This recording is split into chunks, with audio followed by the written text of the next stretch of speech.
ଆଲୋ ଏରା ସରିବ କେବେ ତ କାଇଁ ଆଜି ଖେଳ ଚାଲିଛି ନିୟମ ଖେଳ ଯାହା ହଉ ଆଉ ପୁରା ଯାଉଛି ତ ଆଉ ପୁରା ଆগে ଦେଖିଆ ଗୋଟେ କରିଦେଇକି ଟିକେ ରେଷ୍ଟ ଆଜି କାମରେ ଟିକେ ରେଷ୍ଟ ଖାଲି ଏମିତି କଣ ବସିକି ଖେଳୁଥିବ ଆପଣ ଗୋଟେ କଥା କହୁଥିଲା ଜାଣିଛ ଗୋଟେ କଥା କଣ ତାଙ୍କ ଝିଅ ଗୁରୁଗୁରୁର ଝିଅ କୁଆଡେ ପଳେଇଛି ଆଲୋ ଏତେ ବଡ କେସ୍ ହେଇଯାଇଛି ମୁଁ ତ ଜାଣିନି ଜାଣି ତମେ ଆଜି ଯାଇ ଜାଣିନ ଏ କଥା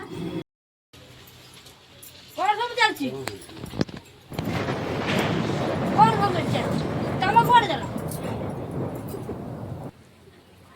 ମୁଁ କେତେ ବାଟ ଚାଲୁ ଚଟୁରେ ପୁରେଇ ଦେବି ବାଡେଇ ଦେବି ବସିକି ଆମେ ତ କାମ କରୁଛୁ ଆଉ ବ୍ୟସ୍ତ କାହିଁ ଆମେ ତ ଜଲ୍ଦି ଜଲ୍ଦି ସରିଯିବ କି କାମ ହେଇଛି ଯେତିକି ହେଇଛି ଆଉ ଆମେ ତ କରୁଛୁ ନା ଆମେ କଣ ଚାରିଟା ହାତ ନା କଣ